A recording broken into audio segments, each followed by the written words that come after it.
Good morning. You're watching the Jeep Surf Ranch Pro presented by Adobe as we're about to kick off with qualifying round heat number 5. Continuing on from yesterday's action, we're going to see a former World Junior champ, Lucas Vicente, getting the call-up as a wild card because we had Jordy Smith's injury, so he'll take advantage of that. A World Junior champion now on the big stage. Lucas Vicente has been enjoying his time in Lemoore. A couple of night sessions. He had the last wave of the day. It was almost midnight. And then he had the first wave the next morning for his practice as it continued right on 8 o'clock.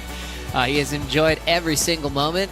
And as we always say, World Junior titles, expectations come from there to be on the Dream Tour. This is his shot. 100%. And Lucas, just like the name on his back, Adriano de Souza, he was that guy that won that world title, went on to a major world title on the WSL Tour. So we expect big things from these World Junior champs.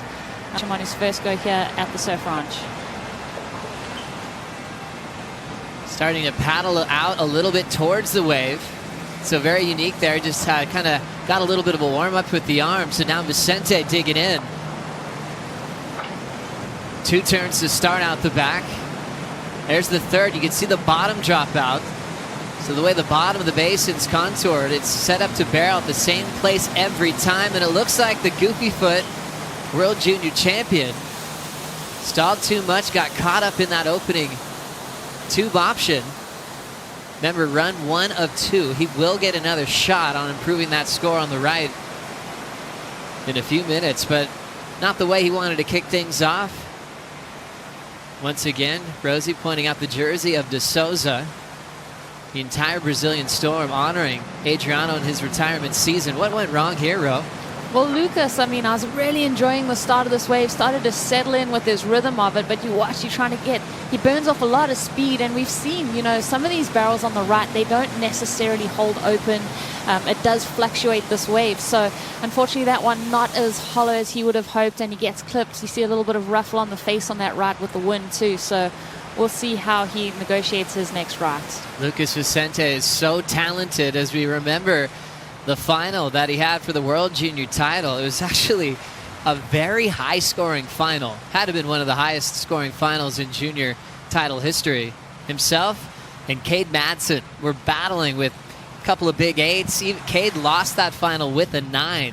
That's how intense it was for that world title trophy. One of the most exciting finals I'd seen on that junior stage. It's incredible. I mean, that talent, and when you're in that world title, junior world title conversation, you've got to bring your best. Cade Madsen, obviously an amazing surfer, and Lucas getting the best of him. And that's how, you know, you get to learn these international names. I mean, you see these young juniors coming up from different parts of the world, and you get a taste and a feel for their surfing.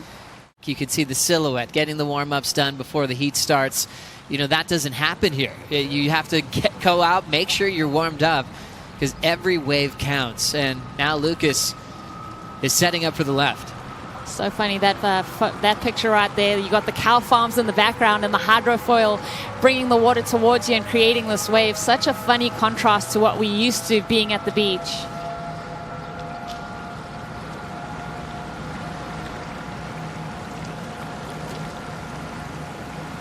The World Junior champ sets up the left, Lucas Vicente. Nice clean start with that snap. Just checks in with the lip real quick. Frontside float, got some momentum for that big section, tags it well.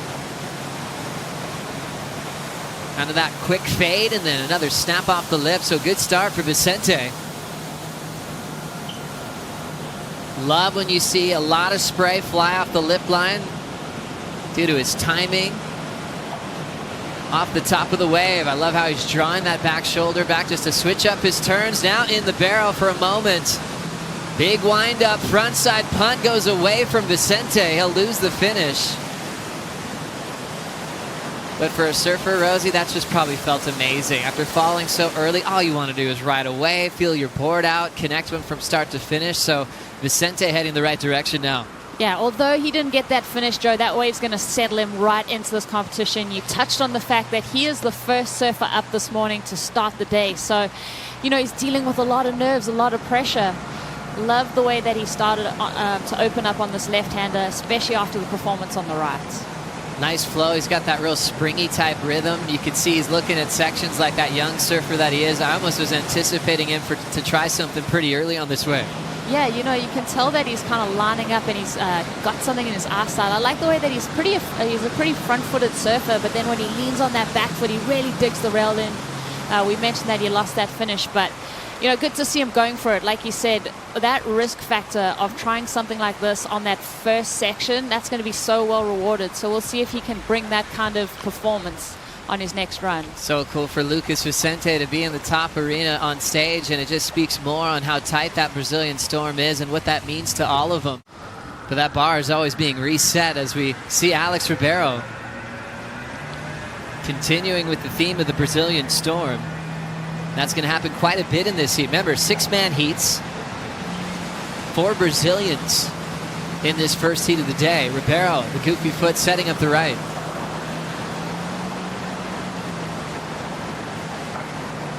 Goes to 2 backside vertical snaps to start. That's a pretty standard approach before that hollow part of the wave. This is that first section of the tube that's been a bit tricky for some competitors, how tight that hollow section can get. Alex doesn't get super deep, but great job getting the completion. That was the same section that Lucas Vicente fell on his first wave. Already through a series of backside hacks. Really tight to the pocket, nice and vertical. Bottom drops out. Ribeiro pulls in. Just trying to put this back into the wall to slow down, and he'll lose the finish as he'll just slip off the bottom of his board there. And we've been having a few conversations about slipping off your tail pad, slipping off your board. You often see the waxing of the feet at places like lowers and a lot more spots, and maybe the boat ramp is a little slippery. Who knows? Yeah, definitely. And you also have to think, I mean, you come into the basin, it's fresh water, it doesn't have that same buoyancy, but also it's silty, Joe, so that can kind of settle on the grip pad, and it does make it pretty slippery. You mentioned how tricky this section is on some of these waves. There are slight variances on this wave. And you can tell right there, oh, there's the slip. So off the wax he goes. So yeah, you got to check in with that wax. It's been extremely hot here. You got to make sure that you're using the right temperature. So Alex Ribeiro putting up some big turns on the right. Lost the finish, so he'll be thinking about that in his second run, which is great. You'll get instant redemption, and you can try to improve on that one, as we'll get a nice little breakdown from Strider Wazalewski on how to attack this wave. Nice smooth approach from Waz, breaking down the left that Ribeiro is about to enjoy here. And it is a big difference, Rosie, when you compare the right on what's on offer compared to the left as well. Definitely, and it also depends on your stance. Right here we've got Ribeiro, and he's a goofy footer, so he's facing the wall of this wave at the moment. And sometimes you can favor your forehand, as we see Ribeiro definitely tucking into this. He looks comfortable on the left. Kind of breaking this wave down into sections, starting off with a lot of speedy snaps, then coming from behind and using some big foam climbs. Now a huge point of difference using that rail. And a lot of the face on that big top to bottom carve. Great spot to hack it in the pocket into a float, flowing into that next section. Nice rhythm for Ribeiro. Time to get pitted. Had to deal with the lip in the face a bit there, but still had the composure to go for a big finish. Loses the end section turn.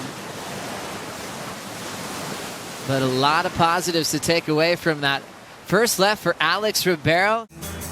Qualifying round, heat number 5 continues. We saw 2 Brazilians kick off the morning, from Lucas Vicente to Alex Ribeiro, and now from Avoca Beach in Australia. The Central Coast of New South Wales, Wade Carmichael gets started. Known for a lot of power. He'll drill that section before the tube. Looks like he's positioned really well for that opening tube on the right. Still wanting more, using that back arm to control his speed in the face of the wave. Job well done for the big man. Great timing off the lip again, and using that rail again back into the source. Trails it off the top, that rusty. Priestendorfer's looking amazing under his feet. Back into the pit again. Really enjoying the barrel first thing in the morning, and lays into a little meat hook there to finish. Wade Carmichael's made 2 CT finals in his career. Made sense that it happened at Jeffreys Bay. So much power. How'd you like his start first thing in the morning, Ro? Well, we might have to press pause and refill the basin. There was a lot of spray thrown by Wade Carmichael. And you know what? You look at some surfers and you're like, okay, we haven't seen Wade surf for a while at the Surf Ranch, but really enjoyed that ride from him. His positioning in that barrel, that first barrel, that's been so tricky with the ruffle of the wind. He takes off, he gets these 2 maneuvers in, quick, smart, and then starts setting up, knows what's coming. So he lines up this barrel, puts that back arm in to kind of slow himself down and tucks right in. Really, he's a block of a human, so he's fitting in that tiny little barrel and compressing his body, using his arm to stall and taking his arm out of the wave as soon as he wants a bit more speed. More hammers thrown. There's that spray I was talking about. Interesting on that opening section on the right. You're almost getting a little worried these days if they're trying to dig their arm in too far. There's been a lot of falls. Wade did incredibly well. Wade Carmichael certainly living the dream. One of the coolest guys to hang out with behind the scenes. He loves his fishing, loves his good friends, and all hang out together in a house, and they help him get prepared for the big events. I think he has a buddy that makes him smoothies. You know, it's like his responsibility, and they have a blast watching Wade travel around the world. Carmichael preparing for a second wave of the morning. Took apart the right, so being a regular footer, he's going to have the back to the wall on this left. You can see the paddle in. They sit by the railing there, but then they're angling towards the central tower. And you'll never run into that fence line. Always heading for that fence, but it just trims you all the way to the end of the basin. Great backhand carve work from Carmichael. Nice vertical to transition off the carves. Variety on backhand attack is always incredible to watch when you do it well. Big whip there. Put a lot into that, but he'll end up missing the barrel section. Thing was, it might have been the biggest turn of the whole wave. Maybe identified that he was a little deep, so he just hammered it shut, knowing he was going to miss that tube on the end section. Very intuitive from Wade Carmichael. And, you know, we've been talking about, do you set up for that barrel section? Obviously, you want to see that completed right. But I like the way that he was able to switch gears when he realized he was a bit too deep and just hammers that last section. Even his flow throughout this wave, you know, he really leant on that rail and really individualized his turns, which I enjoyed from Wade. You see him kind of digging for that bottom turn. You can get stuck on this wave, cutting your bottom turn short. And he's just hacking it down the line here. Starts to slow the tempo, hits that lip. So stays out on that open face, gets the float, gets the flow. But I did like that bit of point of difference. Just because he didn't get barreled on that end section doesn't mean he did it wrong. It was his interpretation of the wave, and I like that last hammer. Really amazing to watch just solid power surfing from Carmichael. A great job in the barrel as well on the right-handers. He'll wait for those scores to come through. And I mean, it really comes from the preparation before this. He was in a big moment at Sunset Beach in qualification for the CT in 2019. He needed to make the final to make the CT. He ended up winning the event. He's been in big pressure spots before, and we've obviously seen what he's done in barreling waves, in heavy waves before, and I think that's where he's going to really shine. But here at the Surf Ranch, we don't know what to expect. It's his first time here, and I think we could either see a really big break for him or a hit and miss. Thank you, Mitchell. Jack Robinson getting started here as his rookie debut on tour. Much anticipated, maybe one of the most anticipated surfers to qualify for the top 34 in a very long time. Robbo is enjoying some time back home in the West when the tour stopped in his hometown at Margaret River. Clean frontside rail work. Jack Robinson goes bird, recovers in the barrel. Can he make this? What a big effort to try to recover, getting lipped in the head. I'm surprised he actually held onto that rail for as long as he did. That was very difficult to do. He did recover, and what a huge score he would have maintained if he made it through that one. But unfortunately, Jack goes down. But, you know, you can see the cat-like reflexes that this guy possesses, just having that ability to regather himself, regather his composure, and stay inside that barrel. Unfortunately, it rifled off without him. But you know, good indications for Jack that he's able to kind of regather himself. I know we've seen Kelly kind of do that similar kind of thing and make it out. So let's see how Jack kind of regathers himself and turns it around on the next run. Perfect waves in motion. And anticipating fireworks on the backhand of Jack Robinson from Western Australia. Starts off with a top turn, second turn, just building speed down the line. You can see the approach on the left here, trying to get down the line quickly. Robinson early goes for the fin throw reverse, got hung up on that section. He'll go down really early on the left. This is run number 1 out of 2 runs today. So he'll get one more left, one more right, as we saw him go down on the right as well in the pit. It's all going to come down to his second effort this morning.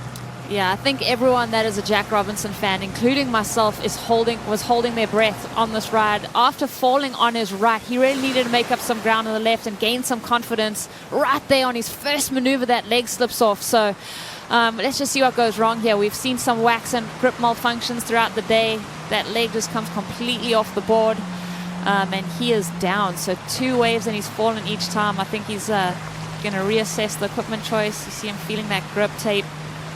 Probably feeling a little slick at the moment. It's been a pretty common occurrence in the last 2 days. Wouldn't be surprised if everyone just gets a bar of wax, starts just putting it all over their boards. That was a tough fall for Jack. Before we get into the bonus run, as Caio Ibelli prepares, coming from the same place as Adriano de Souza. De Souza, the retiring surfer out of the Brazilian Storm. Adriano always spoke of Caio. He was a bit younger. He's like, oh, this guy's hungry. He was fiery when he was a Grom, ready to compete, ton of confidence. And that's what you love about Caio. He's got that belief in himself. And I think that's always given him that tagline of being the giant killer on tour, taking down huge names. Almost feel like he turns in his best when he's got someone who's got a world title next to him in the ocean. Yeah, he loves that underdog story. But also interesting, we've got so many Brazilian World Junior champs. I wonder how, it irons out per nation who's got the most. It's a great topic. De Souza, you think Pablo Paulino with 2 titles in the junior series. Caio Ibelli was able to take his in a sudden death surf-off against Garrett Parks in Australia many years ago. Nice flow and rhythm. Lays into that beautiful turn. How's he looking, Waz? Oh, he's stalling perfectly for this section. This is one of those waves that's super hard to make it through the barrel. So if you can get deep, hold the wall, and then come clean, sets you up for a confident inside section. It's a really hard one to make, though. Let me tell you, this thing is, oh my gosh, I couldn't see him for so long. I thought he went down. That was beautiful. Nice sweeping turn on the face, up into the lip. Great variety of maneuvers there. Let's see what he's got here. Oh, big late slap into the bowl. What a transition into that inside barrel. Beautiful technical work, creating drama, and then boost. Holy cow. Wow. Let me tell you, the people are screaming for that man, Caio Ibelli. And you know what? Rocking the De Souza jersey. I love the camaraderie of the Brazilian surfers. Yeah, we looking good, Waz. That was a great call. Caio Ibelli did some damage, and I really love that it just wasn't the alley-oop to finish. It was a forehand reverse, which I feel like is a lot more difficult, especially when you've gotten that far down the line, Rosie. 100%. And we've been likening this wave to a dance, and Caio Ibelli has stepped into that rhythm on this wave so well. But you mentioned it, Joe. We're used to that alley-oop. That's kind of the go-to. But to mix it up and try something new and so effortlessly too. Waz just mentioned his transitions into the barrel. Super important, the way that he fell out of the lip. But this end section right here, the way that he kind of comes down there, free falls, transitions into that barrel. The judges paying close attention to the combo from, that third last turn to the barrel, and then that right there. No grab. And that was pretty high, tail high as well, very technical. Very technical, as well as this landing. I mean, cat-like reflexes, a lot of core strength to bring that around and keep that board from not submerging into the water. So great body awareness. Now Ibelli taking the deep breaths. Once again, the jersey of De Souza on his back. As you'll see that throughout the day for all the Brazilians. Honoring Adriano in his retirement season. De Souza has just been feeling the love in his last lap, and Caio grew up just watching De Souza. He also comes from Guarujá, Sao Paulo, Brazil. Lily Ferriera in there from Brazil. Was the first surfer from Brazil to be put on the Quicksilver International program. Super talented, still rips today, keeping a good eye on the panel, and also Pratamo Arendt. Part of that head judge crew as we watch Caio Ibelli. 6-1-0 on the right. Big start on the left. Sometimes you just see those speed turns. He really laid into those opening hacks to start. Now vertical again, 3 big hooks.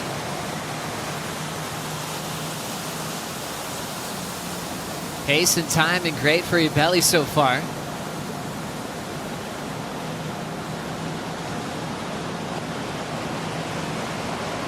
And now all setup work. Remember, it gets really hollow. There's a white flag that tells you before when it's going to get hollow on this inside left.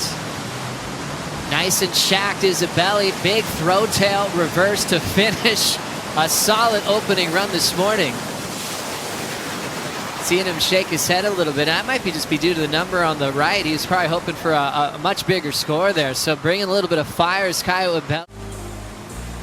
Welcome, surf fans. We're right back into it. You're watching the Jeep Surf Ranch Pro presented by Adobe. Chris Cote here with Pete Mel, and we are stoked because we're about to see Italo Ferreira on his first wave of this event.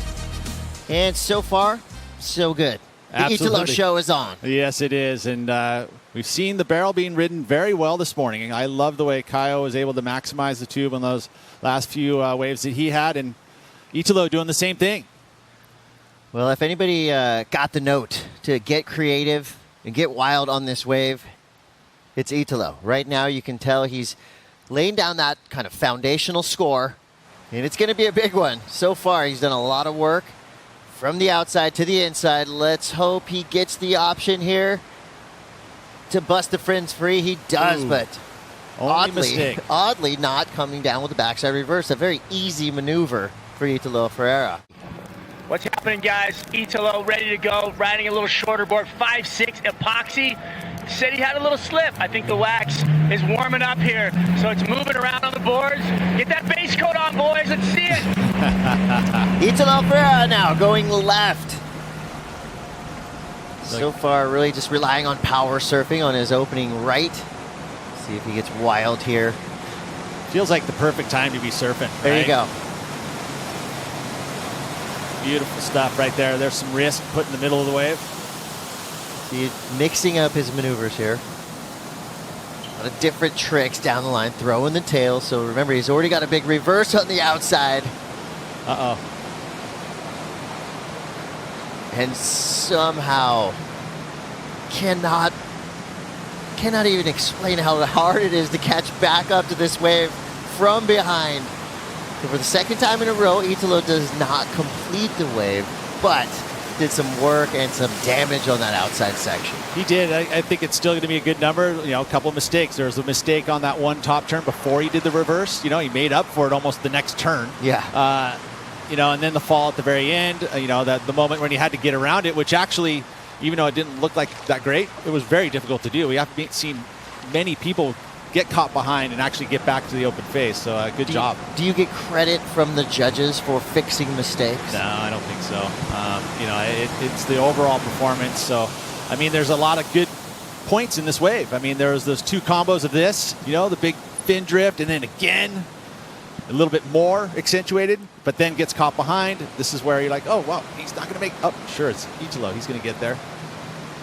And then this fall at the very end of this as well, you know. So the numbers are going to be suppressed with a couple of mistakes, but man, there's some great surfing in there, and the board looks great, you know. And I think the adjustments the surfers have been doing with these smaller, more compact surfboards is paying off.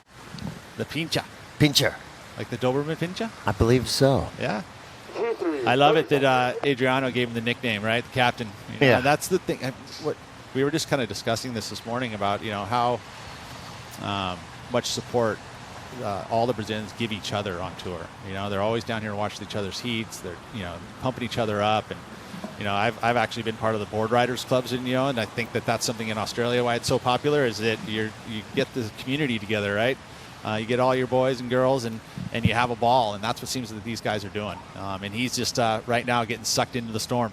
Yeah, you know, I think the Brazilian contingent's doing a good thing right now, making sure they've all tussled with Adriano in heats. They know how tough he is to surf against. So there has to be, you know, in the back of the mind, a slight hint of relief that they will not have to serve against Adriano. Look, he's paddling out to it. I love it. See, he almost treats it like it's the ocean. You see the different approaches going into this. That's the first time I've seen someone paddle out to it. All right, here we go. Our first look at Vicente. Hard charging rookie coming up from the junior rankings. Here to compete against the elite.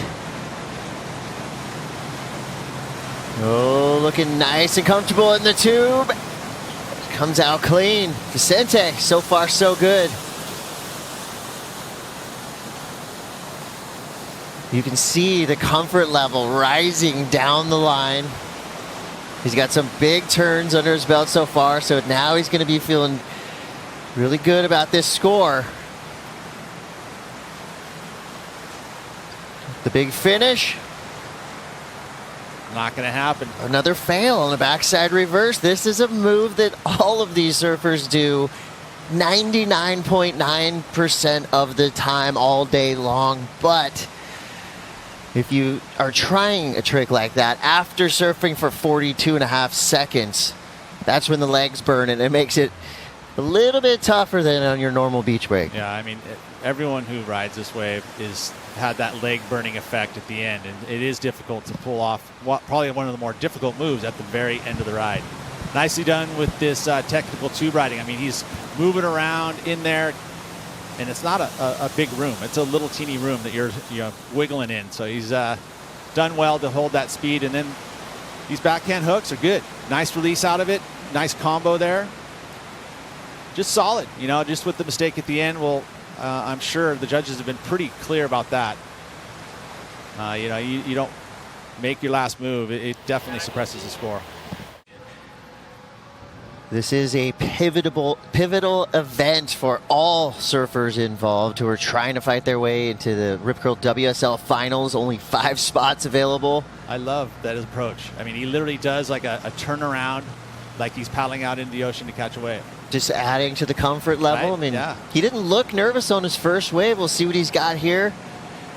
And remember, we want to see creativity. Entry is a key phrase on the judging criteria. That means, how do you get into the barrel? What do you do to add a dramatic flair to get yourself into the tube? What can Vicente do here to stand out in this field of elite surfers? I would say do something huge right here. Do something huge. Yes. We saw the projection. He goes to the corrupt flip. Can't hang on to it. But I love the thought process there. That is going to be a wow moment if he can make that move. Yeah, it's true. And we touched on the wow moments all day long yesterday, and we're going to keep harping on it today. Well, welcome back to the Jeep Surf Ranch Pro presented by Adobe. We're about to watch Alex Ribeiro enter the chat. Chris Cote here with Pete Mel. We know Alex as a solid, steady competitor. He does show brief flashes of brilliance up in the air. Has had some incredible, memorable moments so far this year on the championship tour. That's deep. That's too deep. It's a little too deep. Yeah, it's that fine line we touch on every time we come to the surf ranch. And you want to push yourself deep in those barrels because that's how you're going to get a number. But first run, having that happen, or second run, sorry, it's a tough pill to swallow right in this moment.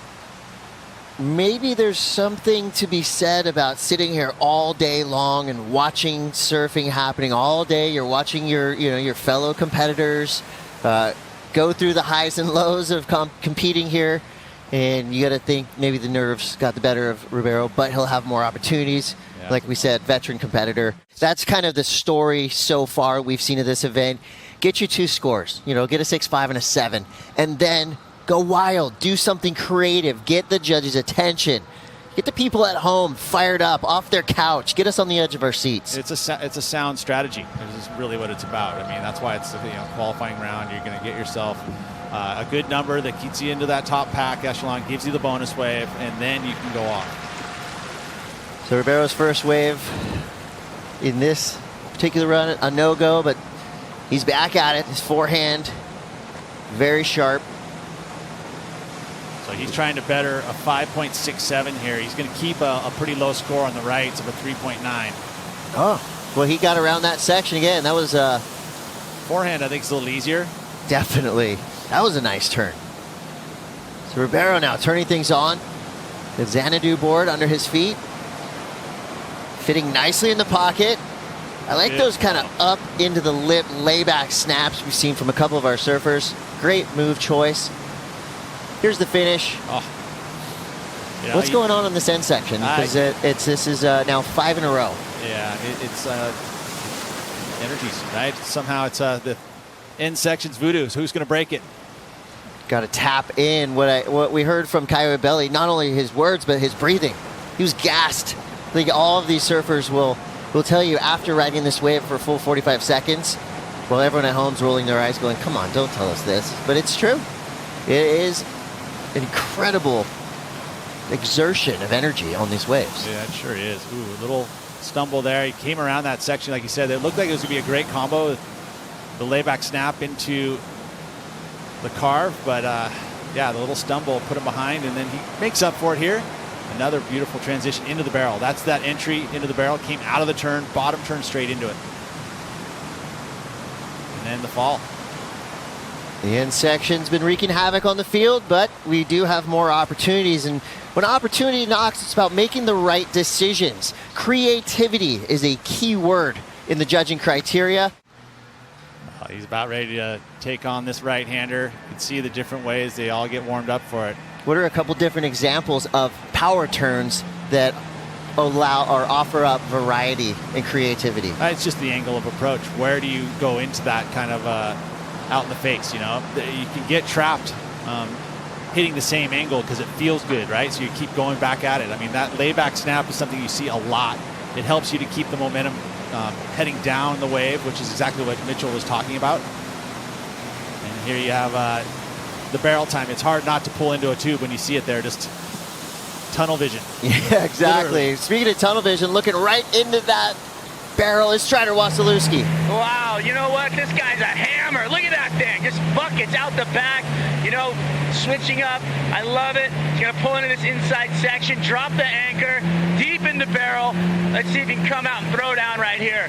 Big gash in the face. Pretty much looking filled like the that legs are getting expectation. to him a little bit. I love it. Right, Strider. I mean, he lived up to expectation. Exactly what we wanted to see from him. He delivered.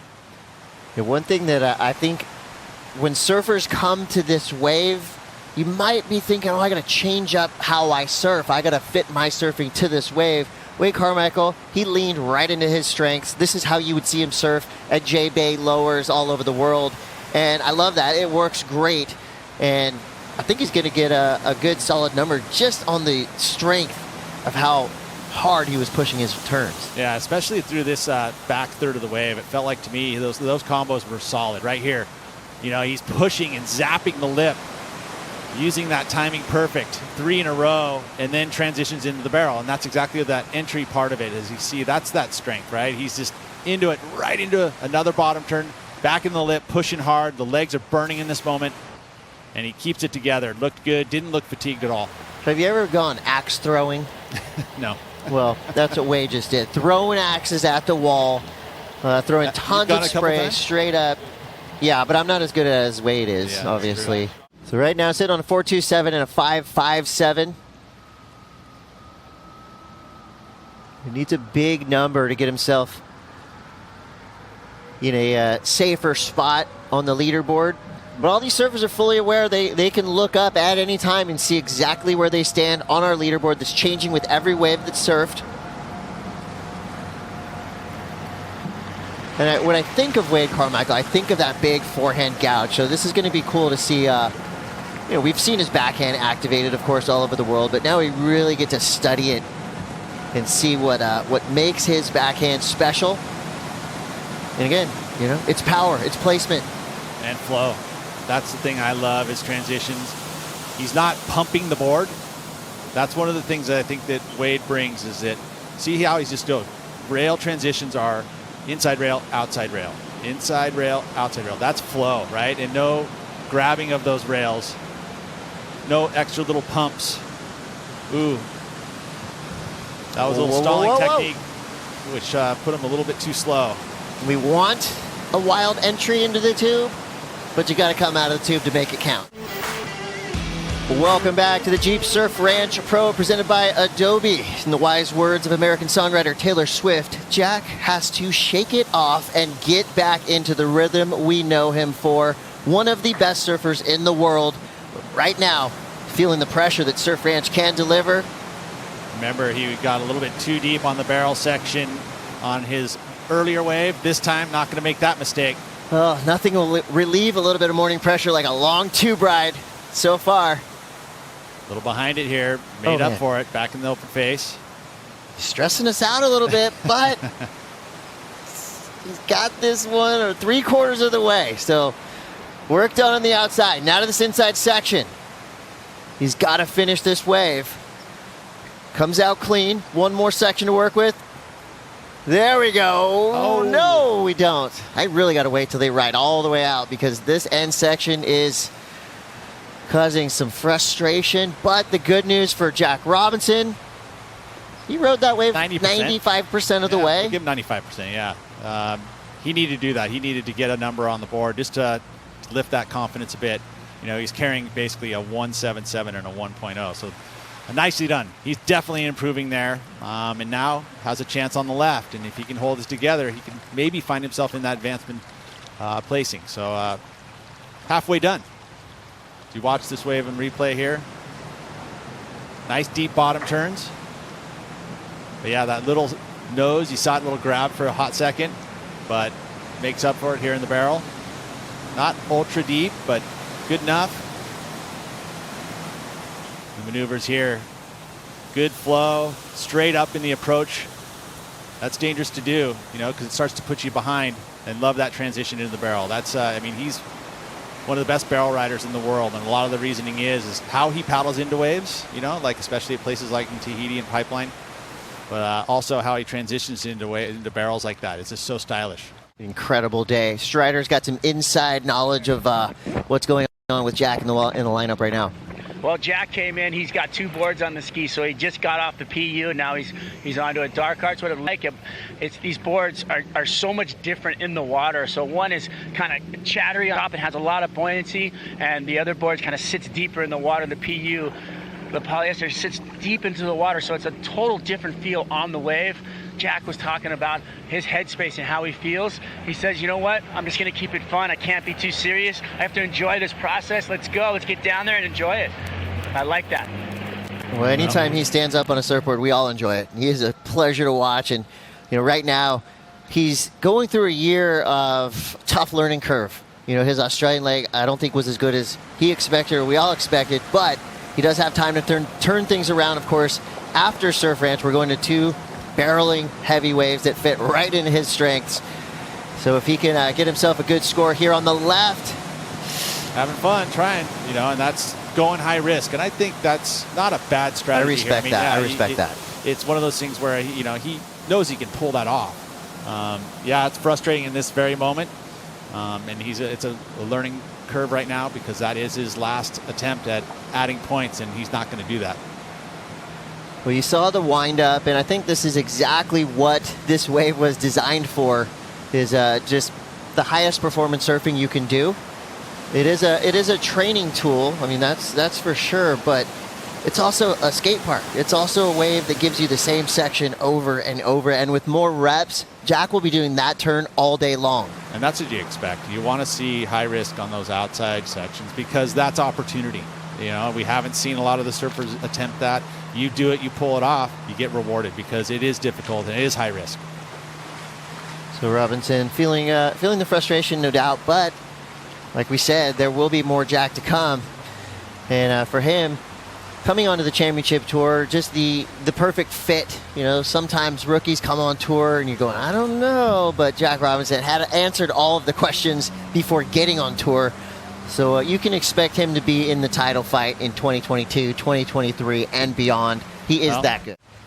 So Caio is coming up now and in a good position. He already has 2 good numbers, so he can cut loose a bit here. 2 good scores, dry hair. You know, don't care. He's cruising. Probably developed a strategy, right? Now he's executing that strategy right now, and now we get to see. I'm curious to see what Caio cut loose is, because he is really good at airs. I think underrated for how good he is above the lip. We'll see if he'll get there on this wave. He's super consistent, that we know. And good thing for Caio is there's no need for priority or paddle battling or anything like that. He always seems to be caught up in that drama. It doesn't seem to be his fault. But right now, just good, clean surfing from Caio Ibelli. And as Caio exits the tube, now we'll see the creativity come into play.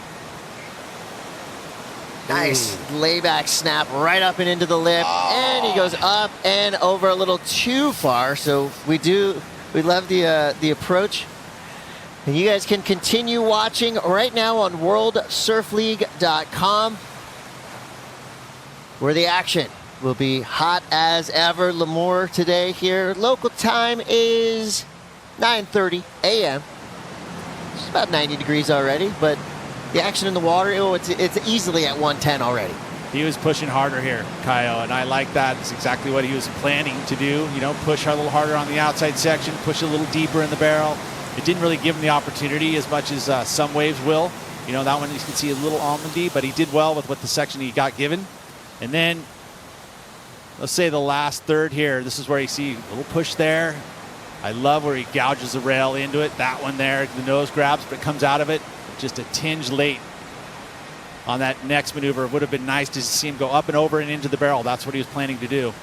Well, it's a strange thing to say, but this wave is so perfect that surfers don't want to waste an inch of it, and so sometimes they pull back a little bit, and that's where the creativity, you get a solid score line, you'll fire it up, and a guy who always seems to fire it up at the right time and the right place. Obviously the pressure, I've always spoken about the pressure is really all on you at this wave. I think it would have been amazing if it was the second to last or the last qualifying event before they cut off the finals, to go to lower. That would have been amazing.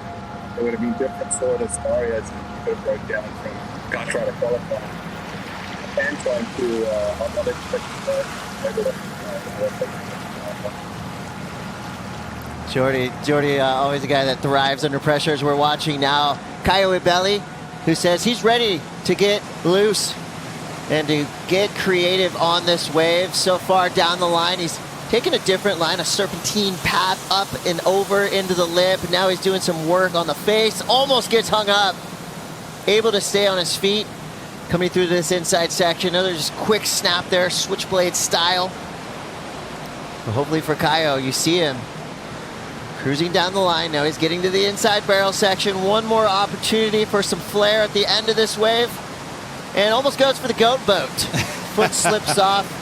A little kayaking at the end of the wave. Okay, so 45 seconds on a wave.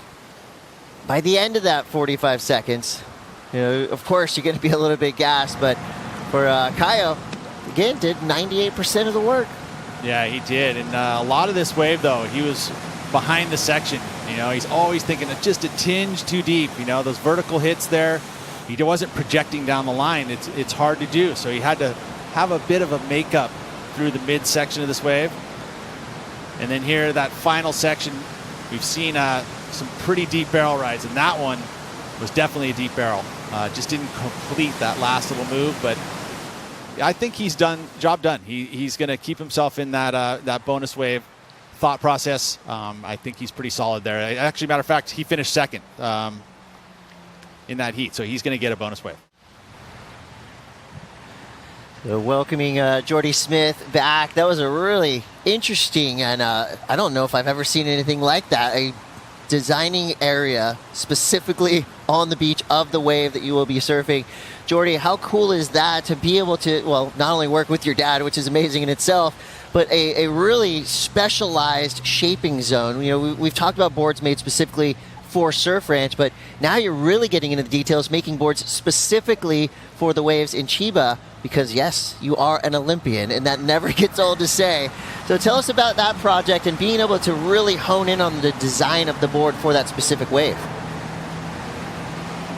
Yeah, that was incredible. The fact that you gave me that opportunity to be able to arrange all that stuff out was really something special, something I'll never forget, and actually something that I think we've got to do a lot more of. Like you say, people designing equipment for the basics, really just the IM football all over the world. And I think that's probably why so many of the shapers that all those local locations do so well. It's because they're experienced at the wave. And yeah, I don't know. Hopefully we can see more of that stuff in the future. And I got to ask you, Jordy, I know that you have a similar childhood to mine where you grew up basically in a surfboard factory. I mean, have you done any shaping? Have you ever experimented with that? Yeah, look, I've shaped a lot of my life, but in the last, I would say, since COVID, I've really got back into the bay. Sure, we know Jordy's going to be watching every minute, all day long. He's a super fan, just like the rest of us. And we hope for Jordy and for John Florence. They are two real key members of the championship tour. So we want them back ASAP. We just saw Italo Ferreira drop a solid number. And now this is where Italo gets dangerous, when he has the luxury of being able to do what Italo does. And you can see a little bit more, energy down the line on this wave. It looks like he sparked things up. He's got his numbers, but he goes down. Too much energy? It felt all right to me. I didn't see it too rushed. I just think that, this wave is very sensitive. You've got to do everything correct. And if there's just a one rail, a little too deep or not deep enough, you can go over the handlebars. And that's what happened here. I mean, he's just trying to push hard. Everything was good. It didn't look fatigued. I don't think anything had that as a problem. But he's just trying to push it, and slip off. Maybe the wax is something that might be playing into it slightly, because it isn't, we're still dealing with very high temperatures. And that formula is important. Any theories as to why we're seeing so many more mistakes today than we saw yesterday? I think it slips, a little bit. I think we've had 3 days of very high temperatures, and you're not used to that. Your body's not used to it, so you get a little affected from it. I mean, I know I am. I'm not even doing anything, and I'm tired.